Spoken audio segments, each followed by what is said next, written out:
تو وہی ولی اللہ ہے، وہی ولی اللہ ہے، وہ اللہ کا دوست ایسا بن جاتا ہے کہ اللہ رب العزت تبارک و تعالیٰ ان کو یہ مرتبہ دے دیتا ہے، یہ ڈگری دے دیتا ہے کہ قرآن عظیم میں اس کے لیے سند آ گئی کہ لا خوف علیہم ولا هم يحزنون، ان کو کوئی خوف نہیں، ان کے لیے کوئی رنج و غم نہیں۔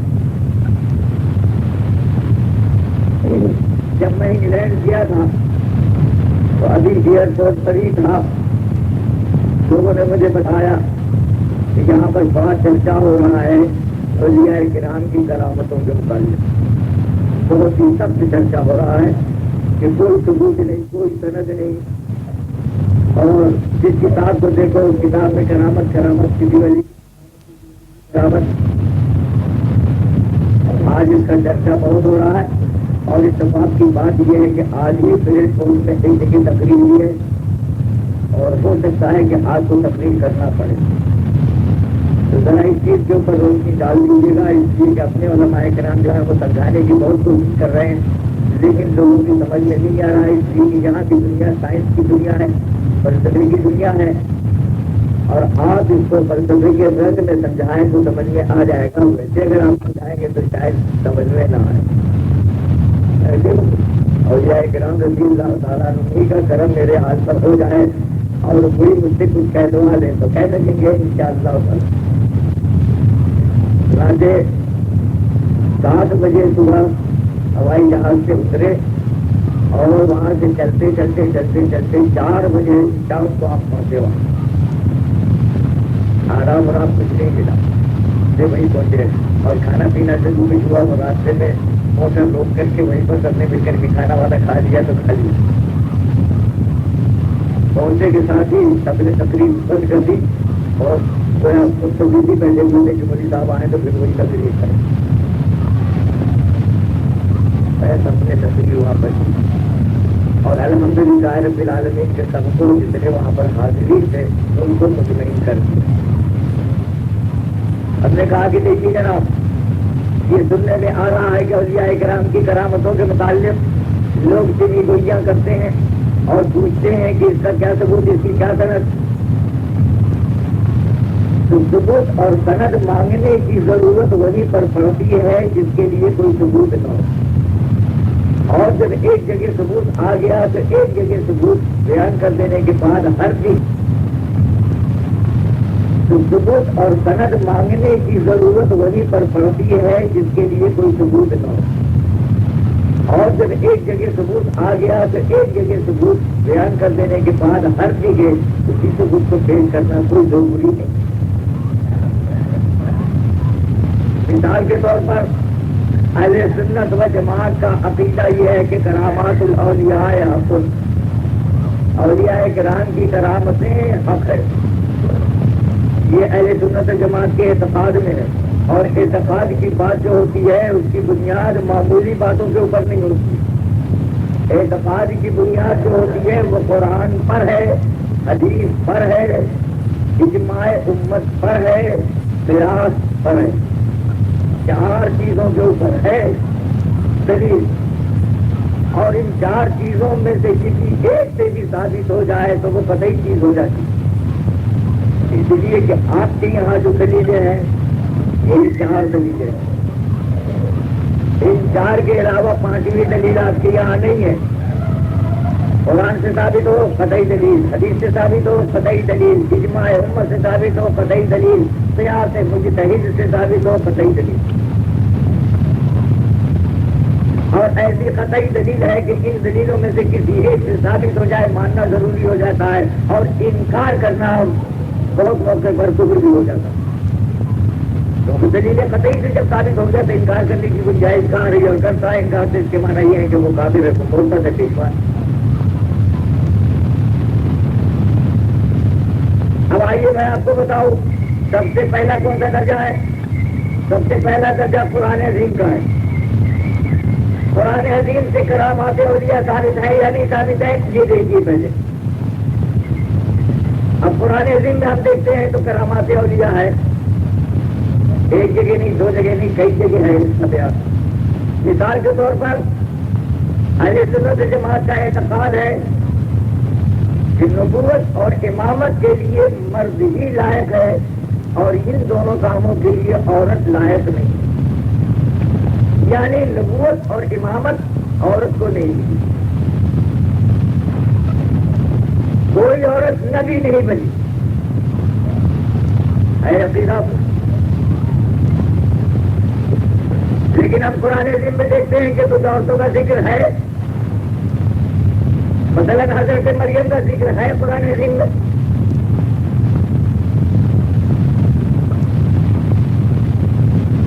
تو یہ تو یقینی بات ہے کہ وہ نبی نہیں ہے، لیکن اس میں بھی شک و شبہ نہیں ہے کہ وہ ولی تو ضرور ہی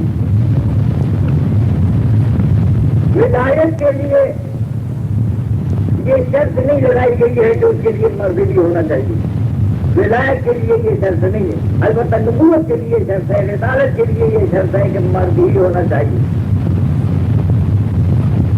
تو حضرت مریم رضی اللہ تعالیٰ عنہ اگرچہ نبیہ نہیں ہے لیکن ولی ہونے میں بھی تو کوئی قرار نہیں، ولی تو ہے۔ اب دیکھ لیجیے پرانے دن میں ان کے کرامات موجود ہیں۔ حضرت مریم چلی آ رہی ہے، عیسیٰ علیہ السلام کو گود میں لیے ہوئے، اور نے کہا کہ یہ کیا ہے؟ تو آپ نے منہ پر ہاتھ رکھا، اشارہ کر دیا، یعنی میرا روزہ ہے۔ کیا مطلب؟ اس روزے کی وجہ سے میں بول نہیں سکتی، ولن اکلم اليوم انسیا، آج میں بھول کر کے بھی بات چیت نہیں کر سکتی۔ اشارت الیہ، بچے کی طرف اشارہ کر دیا، یعنی میری طرف سے بچہ جواب دے گا کہ وہ بچہ ہے کیسا۔ اب حضرت مریم نے جو اشارہ کر دیا تو عیسیٰ علیہ السلام جواب دینے لگے، انی عبداللہ آتانی الکتاب وجعلنی نبیا، سورہ مریم میں ہے نا۔ بھوک لگی حضرت مریم کو، کیا کھائے؟ جو کچھ چیز کھانے کے لیے ہے نہیں، الہام ہوا کہ وہ حکم کی ہے کہ کسی بھی نقل کے خطاب سے علیہ کے روزہ بن جلینا، ان کی کیوں رہتی ہو؟ یہ کھجور کی ٹہنی پکڑ کر کے ہلاؤ، تازہ تازہ کھجور بالکل ابھی ابھی طرف سے چپتا ہوا تمہارے پاس آ جائے، اور ہلایا تو تازہ تازہ کھجور چپتا ہوا آ گیا۔ دیکھیے یہ حضرت مریم کی کرامت ہے یا نہیں کرامت؟ حضرت زکریا علیہ السلام سے جا رہے ہیں محراب میں مسجد میں، اور حضرت مریم کے پاس دیکھتے ہیں کہ گرمیوں کے پھل جڑوں میں رکھے ہوئے اور جڑوں کے پھل گرمیوں میں رکھے ہوئے۔ پوچھا کہ کہاں سے آ گیا یہ مریم؟ آج کل زمانہ تو ہے نہیں اس پھل کا، تمہارے پاس کہاں سے آیا؟ تو وہ کہتی ہے ہوا کہ دن اللہ ہو تو اللہ کے پاس سے آیا۔ یہ دیکھنے کے بعد حضرت زکریا علیہ السلام کو یقین ہو گیا کہ اللہ تعالیٰ بے موسم بھی پھل جب دے رہا ہے تو بے موسم اولاد نہیں دے سکتا۔ اگر کہ میں پورا ہو چکا ہوں کہ میری بیوی پوری ہو چکی ہے اور اولاد ہونے کا زمانہ ختم ہو چکا ہے، لیکن جب وہ بے موسم کا پھل دے رہا ہے تو بے موسم کی اولاد بھی دے سکتا۔ اور میں رام میں سجدے میں گر پڑے اور اللہ تعالیٰ کے اولاد کے لیے دعا کرنے لگے، اور اسی وقت بشارت مل گئی کہ ہاں تمہارے گھر ایک لڑکا پیدا ہوگا جس کا نام ہوگا یحییٰ۔ تو دیکھا آپ نے حضرت مریم رضی اللہ تعالیٰ عنہا کے بعد گرمیوں کا یہ زمانے کا پھل سردی میں اور سردیوں کے زمانے کا پھل گرمی میں موجود ہو جانا، یہ حضرت مریم کی کرامت ہے یا نہیں کرامت ہے؟ اگر اس کرامت کا کوئی شخص انکار کرے گا تو وہ مسلمان رہے گا؟ قرآن عظیم کا انکار نہیں ہو جائے گا، اور ظاہر ہے کہ قرآن عظیم کا انکار جو ہے وہ کفر ہے۔ ایک دلیل دوسری جگہ اور بھی ہے، حضرت سلیمان علیہ السلام نے اپنے وزراء کے سامنے اعلان کیا کہ کون ہے جو دل کی پیساب کو کھا کر دلائے گا، تو دل کی مریض کہنے لگا کہ مجلس برخاست ہونے سے پہلے پہلے میں دیا۔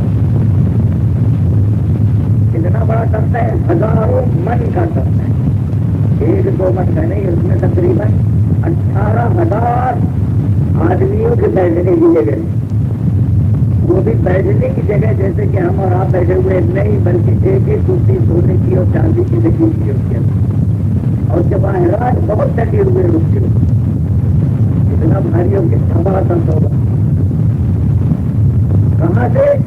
یمن سے فلسطین لانا، یمن اور فلسطین کے درمیان میں مسافت کتنا ہے، اور اس مسافت کو مر گئے یقیناً مقابل ہو جائے گا۔ اسی طریقے سے اور بھی بہت سی آیات کریمہ ہے جس کو میں مختصر طور پر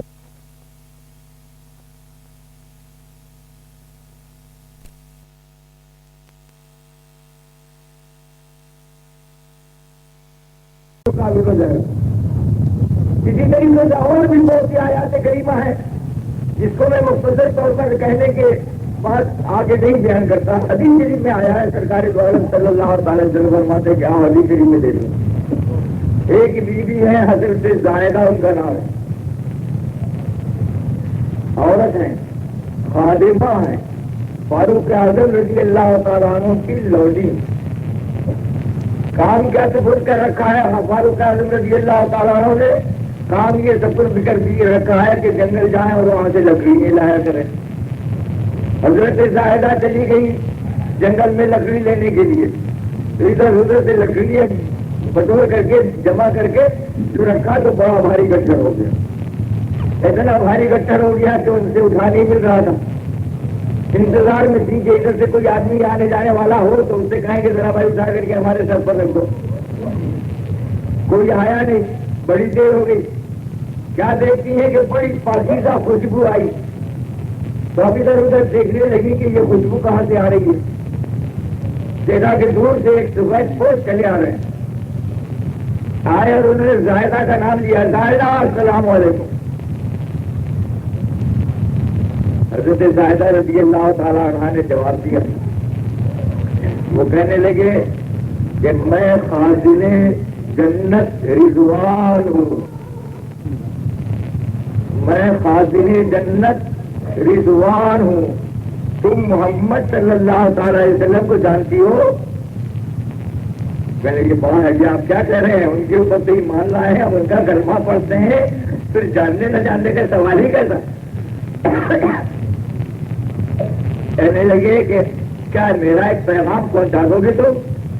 آج ضرور ہم پہنچا دیں گے, وعدہ کرتے ہیں. کہا کہ اچھا تو تم جانا ان کے پاس, ان سے ملنا اور کہنا کہ رضوان خازن جنت ملا تھا اور وہ آپ کو سلام کہہ رہا تھا, اور یہ بھی کہہ رہا تھا کہ یا رسول اللہ جنت تمام نبیوں کے اوپر حرام ہے جب تک کہ آپ نہ داخل ہو جائیں, اور تمام امتوں کے اوپر حرام ہے جب تک کہ آپ کی امت میں داخل ہو جائے. یعنی آپ کی امت سے پہلے کوئی امت جنت میں نہیں جا سکتی اور آپ سے پہلے کوئی نبی بھی نہیں جا سکتا جنت میں. آگے ضرور ہم کہہ دیں گے یہ میرا گٹھر اٹھا کر کے میرے سر پر رکھ دو. تو وہ کہنے لگے رضوان کہ جب تم میرا اتنا بڑا کام کر رہی ہو تو اب تمہیں تکلیف نہیں دی جائے گی. آگے تو پھر کیا مطلب ہے؟ آگے لکڑی ہم پہنچا دیں گے تمہاری. کہا کہ آپ پہنچا دیں گے؟ کہا کہ ہاں ہم پہنچا دیں گے. زمین پر ٹھوکر ماری تو ایک تیرا سا نکل آیا جس کے اوپر لکڑی رکھی ہوئی ہے. اس تیلے سے کہہ رہے ہیں رضوان خازن جنت تیلا جہاں پر زائدہ چاہے وہاں پر پہنچا جاؤ یہ لکڑی.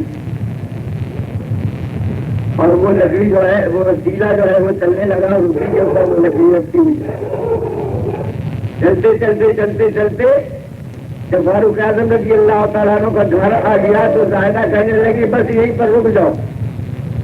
وہ تیلا وہاں پر رک گیا. حضرت زائدہ نے لکڑی اتار لی اس تیلے کے اوپر سے, اور وہ تیلا جو ہے وہ واپس چلا. تو آنے کا راستہ بنا ہوا تھا اور جانے کا راستہ بنا ہوا تھا.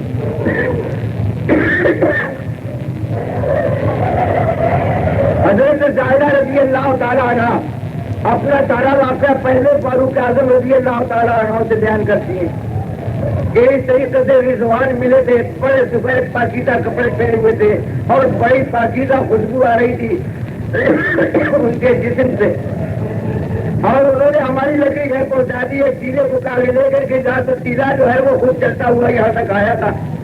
ہائے ہائے ایسا ہوا؟ کہا کہ ہاں ایسا ہوا, وہ دیکھیے چلا جا رہا ہے, وہ دیکھیے چلا جا رہا ہے تیلا. فاروق اعظم رضی اللہ تعالیٰ عنہ آئے تو دیکھا کہ تیلا تو چلا جا رہا.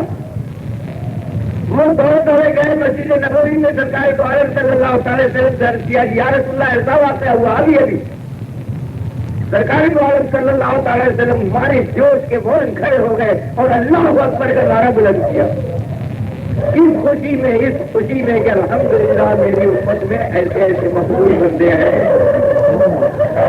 کہ رضوان اور سلام کہے, رضوان اور خوشخبری پہنچائے, اور وہ بھی ایک عورت کو تو اس کے اوپر رسول کریم صلی اللہ تعالی وسلم کو بڑی خوشی ہوئی اور نعرہ تکبیر بلند فرمایا، اور جتنے صحابہ کرام حضور کے پاس بیٹھے ہوئے تھے ان سب سے کہا کہ چلو چل کر کے دیکھیں۔